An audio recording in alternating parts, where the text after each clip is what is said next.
It was a snowy night. The sun had gone down.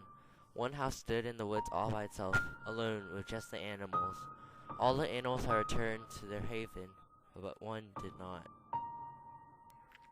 The man peered out through the fogged window and was bewildered.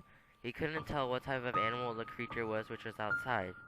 He felt sympathy and stood up, grabbed his jacket and scarf to go outside. As he creeped out, he could feel the snow thrust against his whole body. His feet were slowly getting heavier and heavier.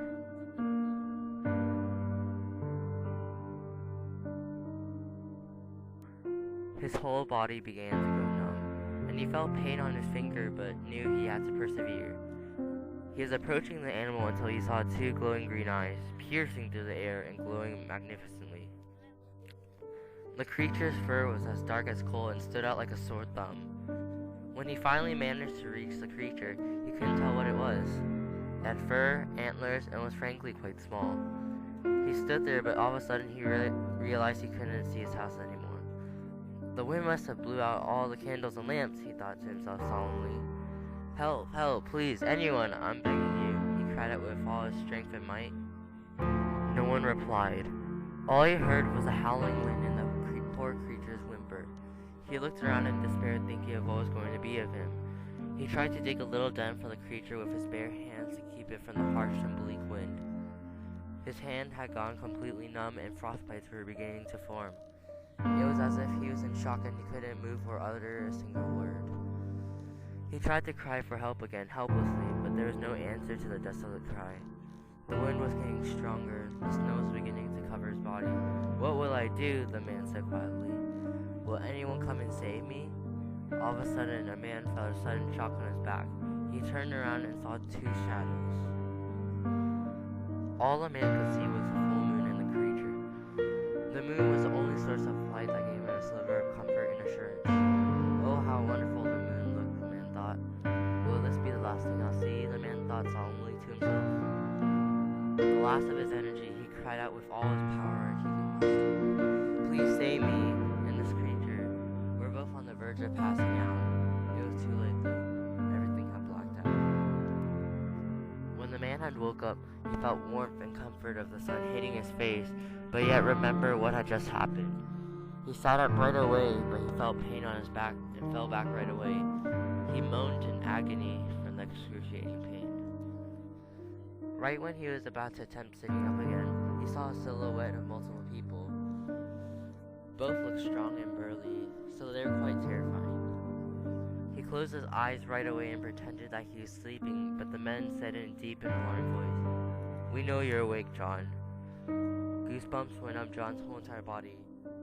How do you know my name?" John said in a stricken voice. Information was all he said in a human tone. Now this irritated John greatly, and he was peeved by it too. Questions were running around his head. How do they know me? Why am I here? What are they going to do to me? He looked around and saw a window, except it wasn't snowing outside. It was bright and sunny. He pushed the curtains away and opened the windows. Oh, how good it felt to have the sun shining on his body.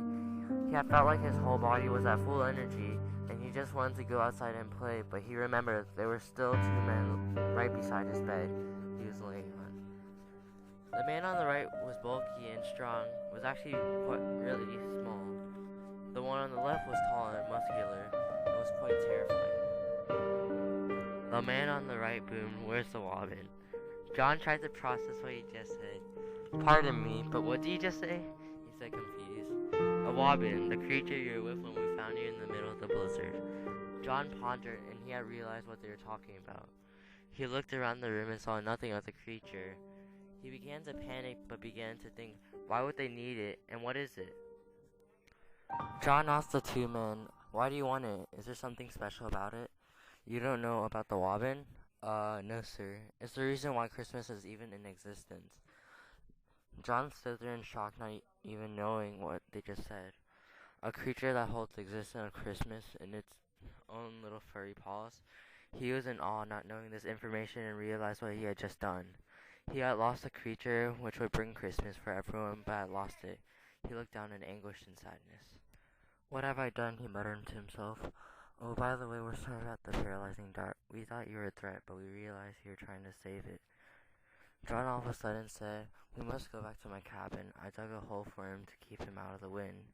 "You did what?" "The poor creature must be buried alive right now," they said in an alarmed voice. "Go get on a sled and return to where the Waffin is." "How I know where it is? I don't even know where I was when I blacked out." "Just think of where you were and just think about the surroundings in the area. The sled will take you there." He looked at the reindeer and closed his eyes and thought about being near the cabin and being surrounded by snow and trees. All of a sudden, the reindeer began to move the sled, and he was falling. When he opened his eyes, he had realized that he was not on the ground. He was flying in midair.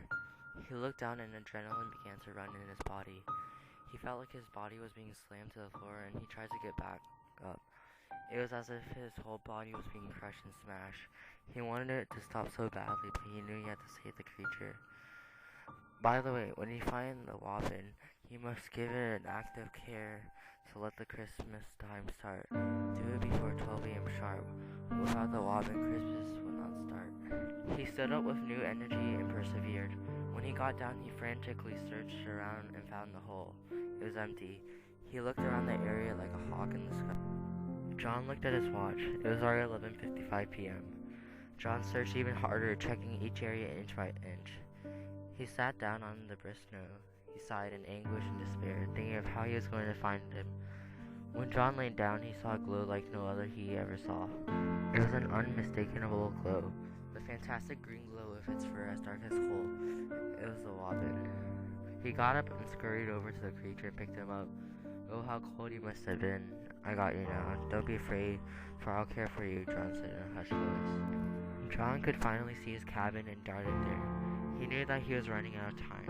An act of care, John said to himself frantically. "What can I do?" He stood there quietly and thought, and had realized something that would save the creature. Coming here was an act of care, John said, exclaiming in joy.